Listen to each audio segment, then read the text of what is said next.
What's up, YouTubers? Johnny DIY here. Today I'm going to be showing you guys how to build an easy DIY floating wooden fireplace mantle just like this. If you guys are new to my channel, please do me a favor and click the subscribe and notification bell so you can get my new videos. Alright, let's get to this one.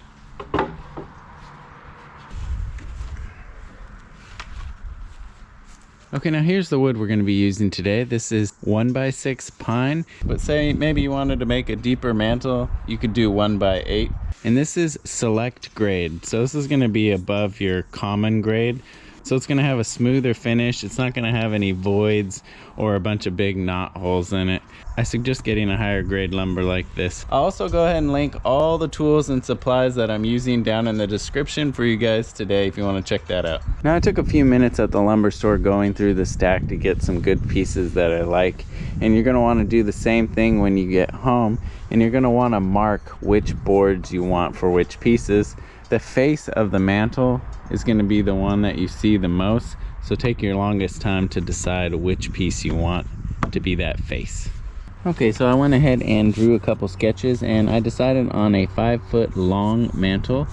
And here's the top one. This would be butt joints. So this is a top view of the mantle. It's the sides and this is the face. So the top and bottom would be the same size and that would just kind of set inside these joints. So the only end grain you'll see is the face right here on the sides, which is very little. But you could also do mitered joints on these sides and face. That would give you a little more seamless view. And what you could do is for the sides, you just take the one that you're going to use on the face, cut the side on here on one side and then the side on the other side, so that when it's all jointed together it's going to look like one solid piece of wood in the face. I'm going to go ahead and do the butt joints today. It's a little easier, more DIY friendly, and like I said, you're really only going to see the end grain right there, so that's fine by me. I'm going to go ahead and make my cuts now. There's just going to be 5 pieces all together. 2 sides, the face, and top and bottom are going to be the same size.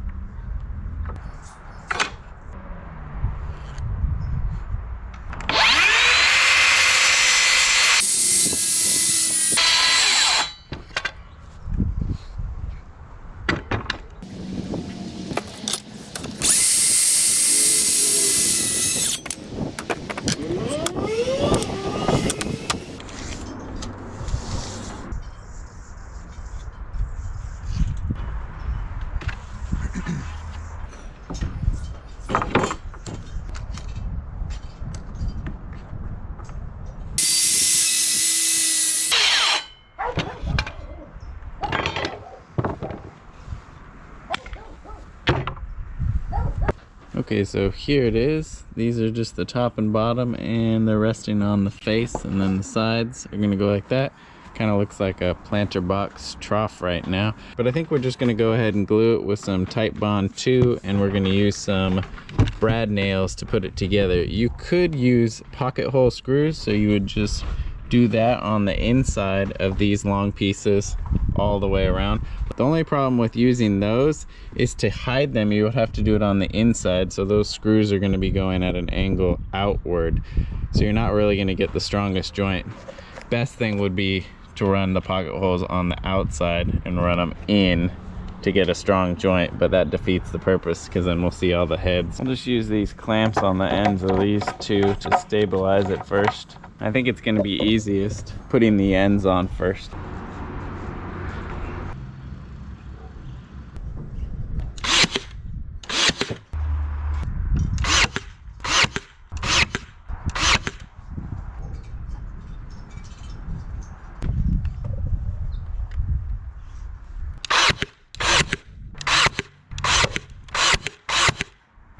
Okay, now we can go ahead and put the top on, and we're just going to put a nice bead of glue all the way around the whole thing. And you always want to spread it out so you get a nice even coating of it. That'll give you a stronger joint.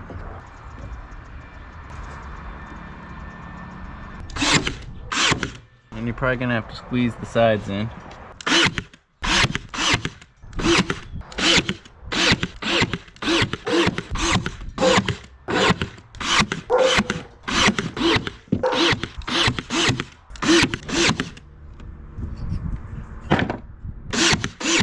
and clean up all that glue squeeze out.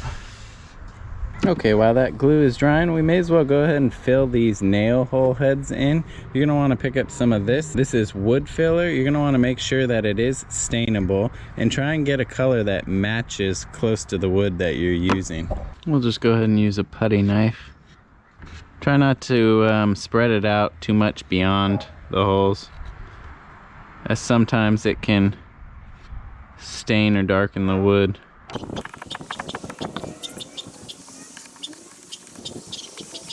Okay, now once the wood filler is dry, we're going to give the whole thing a nice sanding and over those spots, and I'm going to be using 150 grit on my random orbital sander.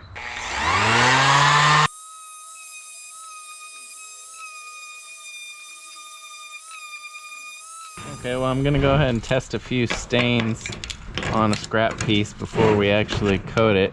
You could just do whatever you want to the finish. You could wax it. You could even paint it, God forbid. But do it with some clear poly. You can use oil-based, you know, whatever you want.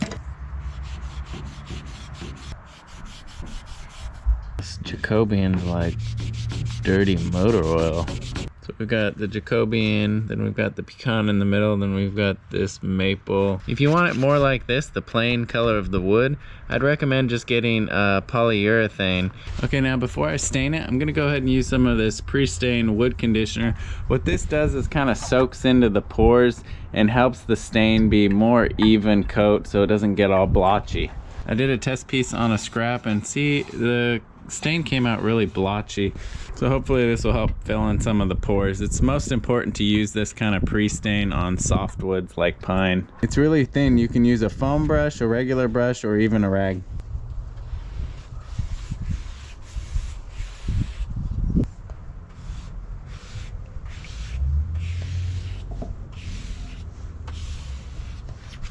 I'm gonna give everything a nice light hand sanding with some 220 grit now, before we apply the stain.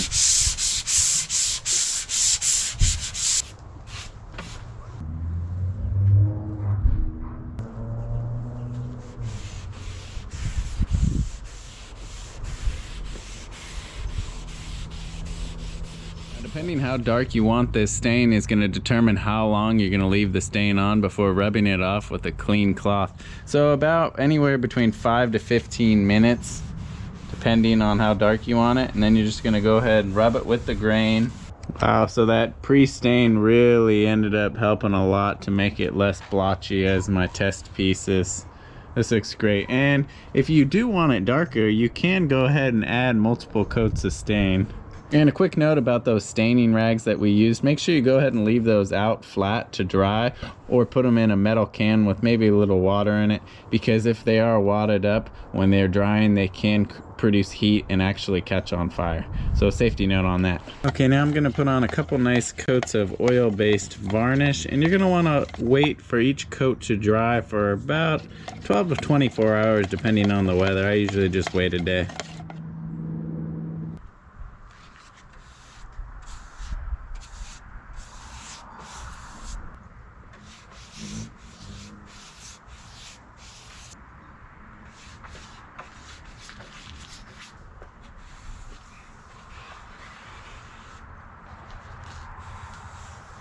Okay, that first coat's dry and it looks really good just with that one coat, but I think I'm gonna go ahead and put one more coat on the top and the face of it. Don't really need to worry about the bottom side because you're not really gonna see that. I'm gonna go ahead and lightly sand it with some super fine grit sandpaper just to get off any roughness on the surface, any bumps or any nibs or anything. Get it nice and glassy smooth.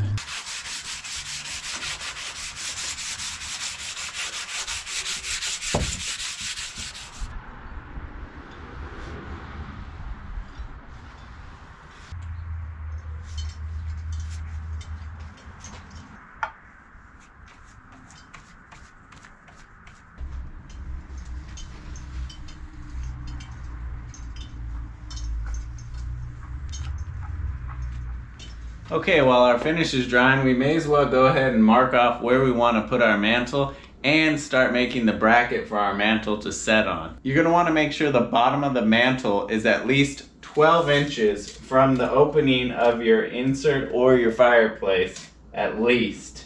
That'll keep it far enough away from the combustibles to be a danger. So I'm going to go ahead and mark where I want the top of the mantle to rest. We're going to want to make the bracket about 2 inches smaller than the total width of the opening of our mantle. So in my case, I'm going to make it about 56.5. That'll give us a little wiggle room with it up there so we can get it adjusted just where we want it. You're also going to want to find and mark where the locations of your studs are, where the mantle bracket is going to be. I'd say around 3 to 4 stud placements is going to be good for this. And then we're going to go ahead and mark those.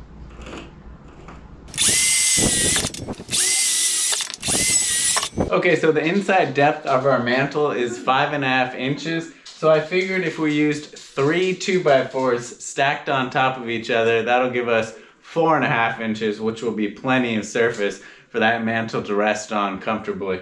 And to install it, we're going to be using these big, long lag bolts. These are 6-inch, so I'll probably go through 2 of the 2x4s with this and then just stack that last 2x4 on top. Go ahead and temporarily tack together these 2 2x4s. Just so holding them up against the wall will be easier. Okay, so we're going to hold it up to our line and we're going to put the level on top of it so we can make sure that it's level.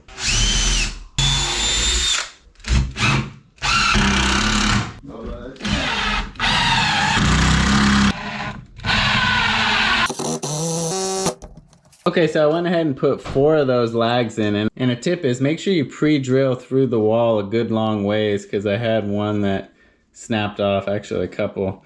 And I went ahead and put some candle wax on it too after to help it go in a little easier. I've just got a few little scraps of 2x4. We're just gonna go ahead and put in between those lags.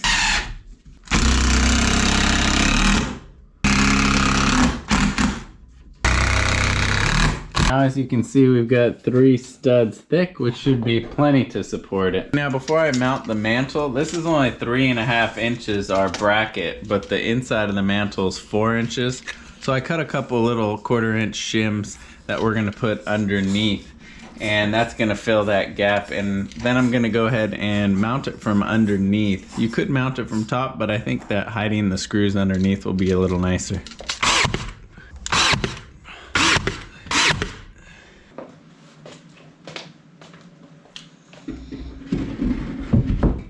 Go ahead and make sure it's centered.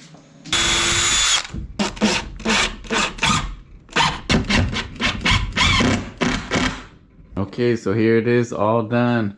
I'm really happy with the way the finish and everything came out on it. That second coat really made it like glass. Alright, so hopefully you guys found this video helpful. If you did, give it a thumbs up. If you have any questions or comments, go ahead and leave them down below. And if you're new to the channel, please subscribe and click the notification bell. That way you can get my new videos. Thanks for watching Johnny DIY. Keep on doing it yourself, guys. Take care.